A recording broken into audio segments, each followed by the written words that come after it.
You ever nick my job again, I'm gonna stab you. And I'm not joking. I'm like, all right. That's crazy. Welcome to the trade. Listen, I put my hands up. I realise I'm not your average, all right? I realise that. That doesn't mean One of a anything kind. other You're than... pretty average. Well, you know what I mean. I'm not, I'm not your average cabbie. See the shard sticking up behind the church steeple? Look, you see you've got the old and the new. I always think that shard is a danger to skydivers. I just imagine if you... Do you know what I mean? The poem, the amazing poem that we're gonna write, or story or whatever it turns into. Like, do you hear it? Do you see it any certain way? Like, do you want anything from it? No, I don't want anything from it. No, I think I'm just interested to see where it goes. I think in terms of the poem and the poetry we want to touch on, I think it's going to be very like stream of consciousness, and like it's going to draw on like all of these different things that we've spoken about. And Adam wants to perform as well, don't you? You want to? Well, I could be pushed into it. I just say I want to. Yeah, we're gonna have a great time. What's the process of becoming a taxi driver? Oh, now you're asking. So when little Dwayne decided he wants to be a cab driver, goes and applies to the TfL, and they basically give him a list of schools to go to, knowledge schools, and they give you what's called the Blue Book. The Blue Book has about 320 runs, and they're basically, you have to learn them front and back. Those routes form a network like that, and at each end of that route you've got like a circle, quarter-mile radius. You have to learn everything in there. So no left turn, no right turns, maybe no U-turns. In this area it might be the Apple store, which is a common destination. You have to learn all the street names, all the major buildings and all of that kind of stuff. The black cab driving, you obviously have to pass the knowledge, which can take people years to do. My dad did it in 6 months, just memorised the entire London map.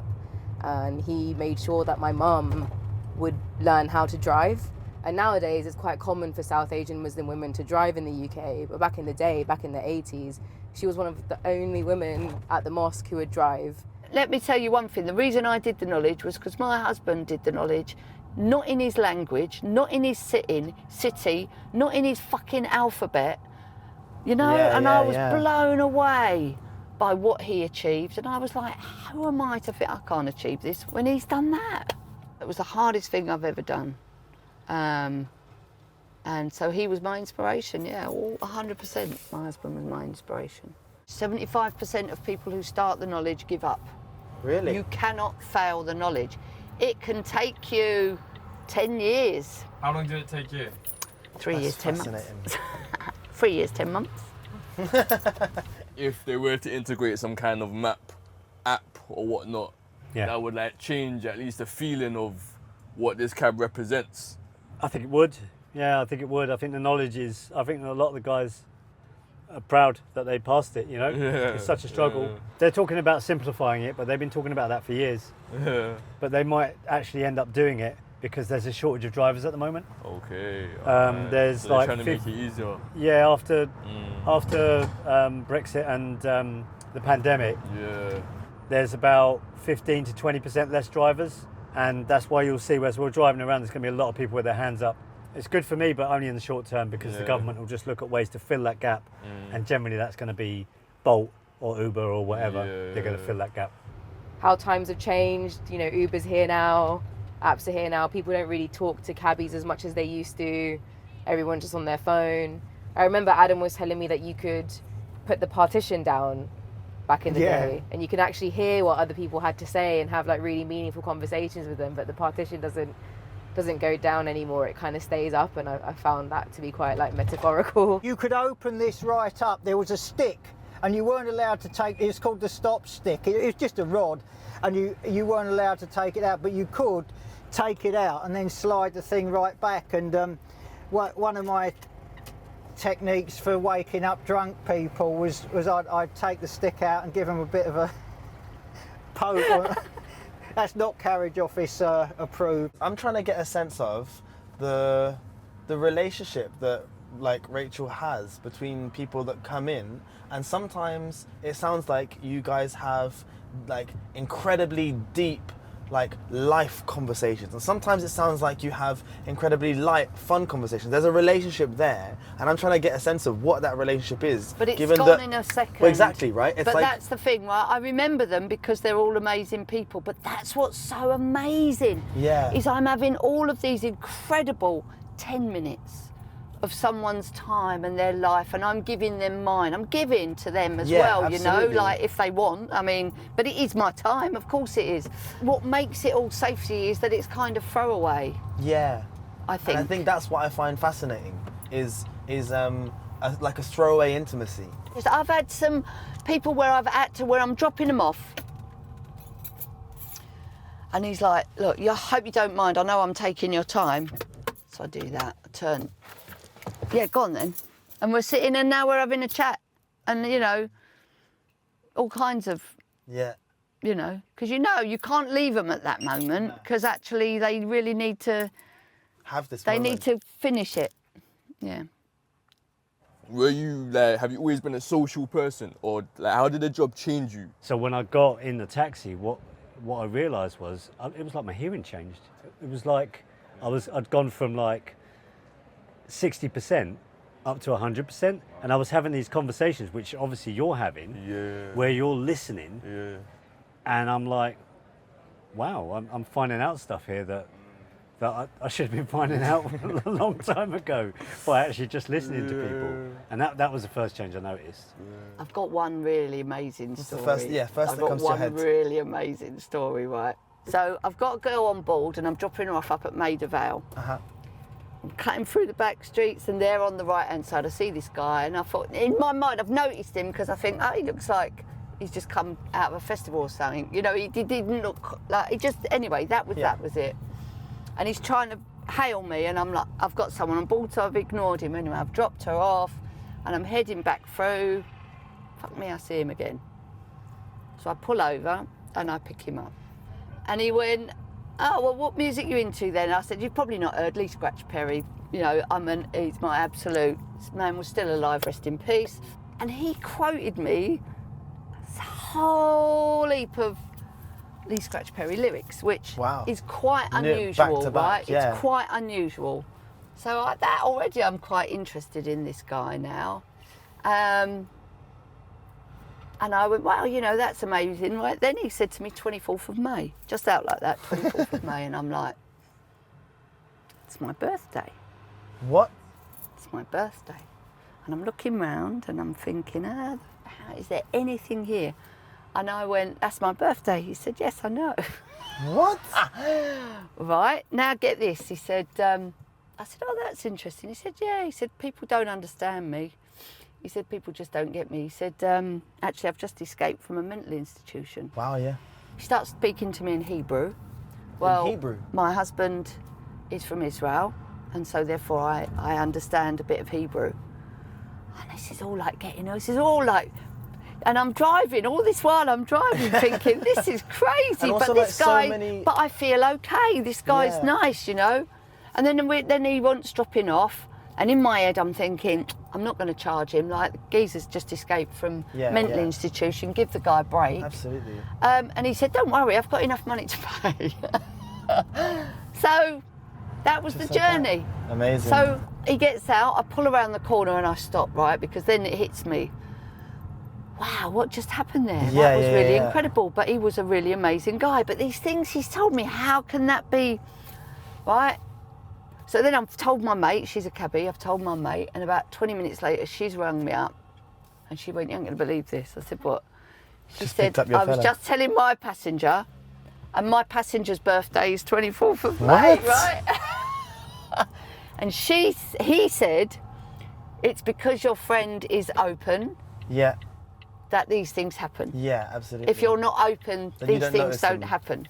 So that is one story I've never forgotten, because that was such an unusual day.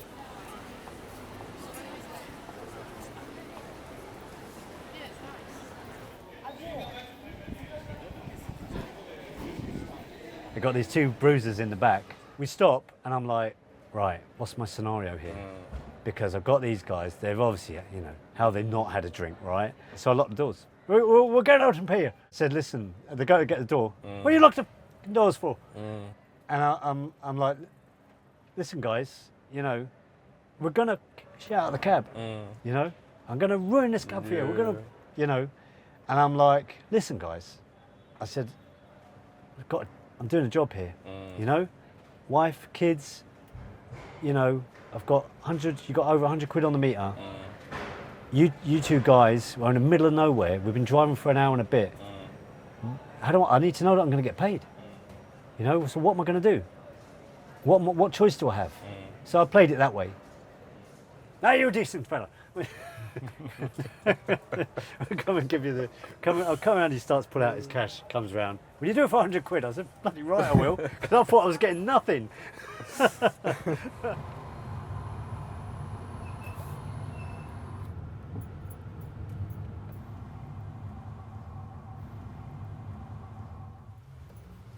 Is that an electric? I didn't realise they did electric cabs.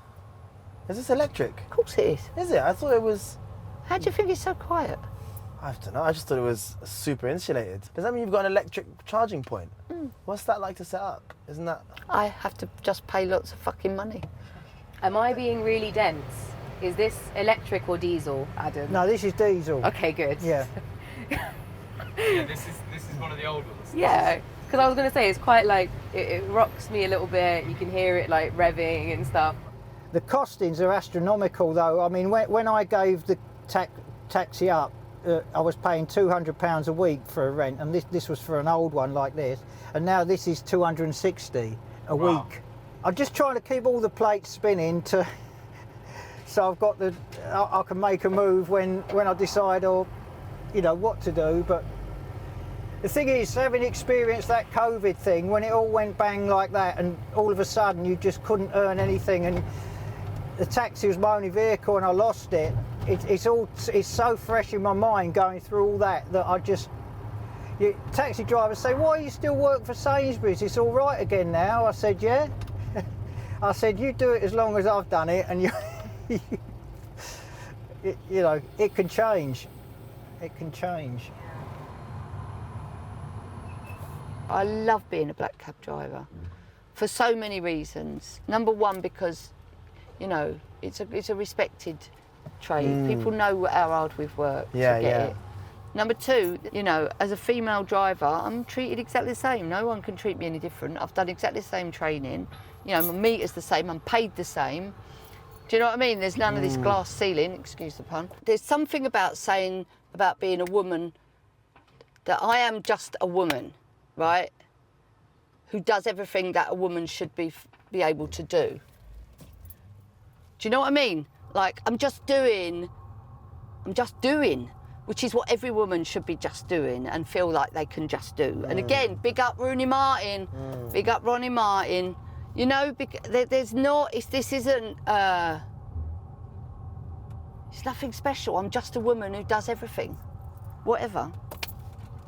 So I have to ask this question. I got about 1,000 black people behind me that want to know this question as well. Black cabs don't stop for black people. Is that true? It's changed. Okay.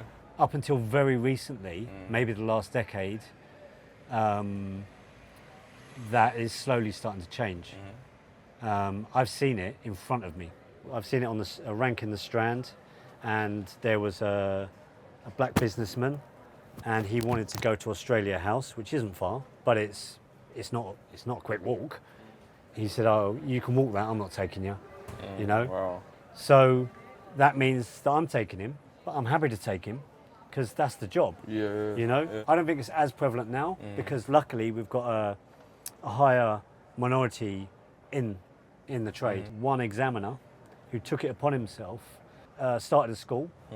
That meant that he was, instantly going to try and attract more young African, Jamaican, Trinidad, young black men into the trade. Not just young, just black men, full stop, or women, And then you would see a lot more of a lot more representation in black cabs. That's brilliant.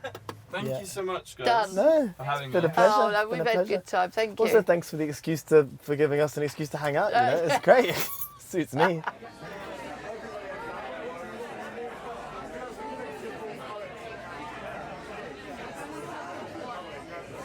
Good evening, everybody. Welcome to On the Cotton! It is so good to see so many of you here at the Guitar Social this evening for my, what I thought, very niche project of bringing poets and cab drivers together. My name is Dan Simpson. I'll be your host for tonight.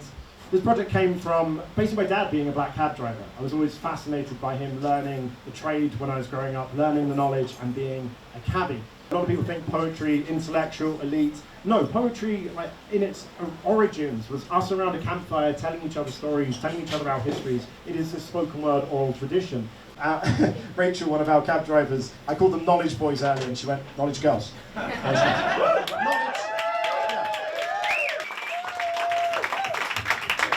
Thank you. So, knowledge girl.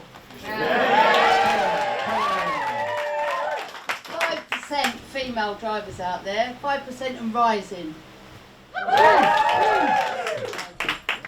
Roundabout, we're going to leave by Great Dover Street. Left, Borough High Street. Forward, London Bridge. We're going to sit down at the Barrow Boy. Are we too busy for poetry? The stitches in my wallet tighten and measure my life by the meter. I've seen you before. Singing Lee Scratch, skipping business calls. You wear a different face this time, but you haven't really changed on your way to the courthouse. But where does it all go once the fare is paid? And the passenger is gone. And the cab is empty of even their smell. On to the next. And both of us, too busy for poetry. Yes.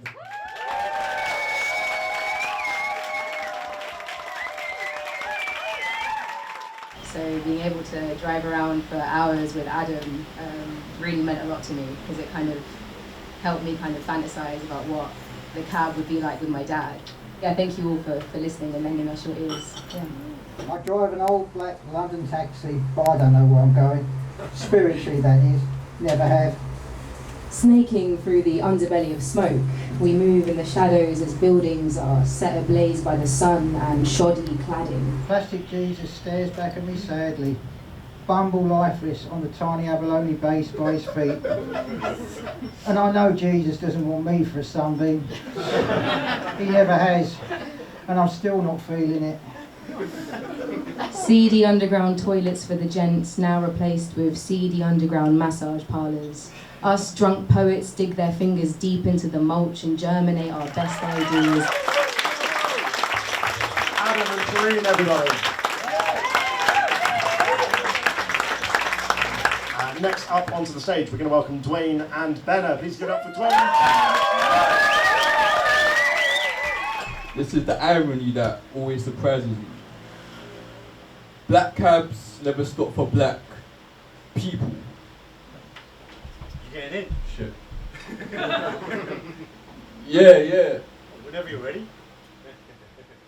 I always thought black cabs were for the haves and have yachts, tailor-made suits, top hats, laptops. Now put it on my tab and we don't take cash spots in the city of LON-DON. You know what pisses me off? Those drivers. Those drivers.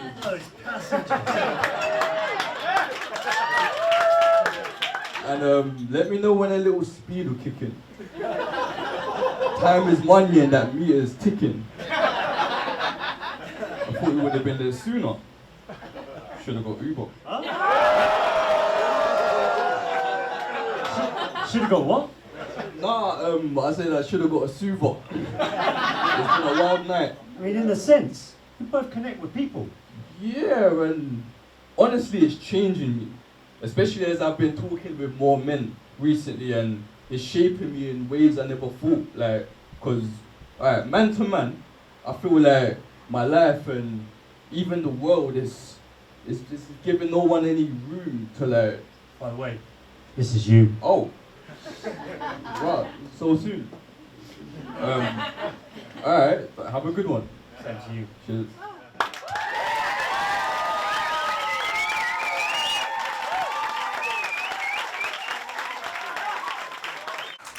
Take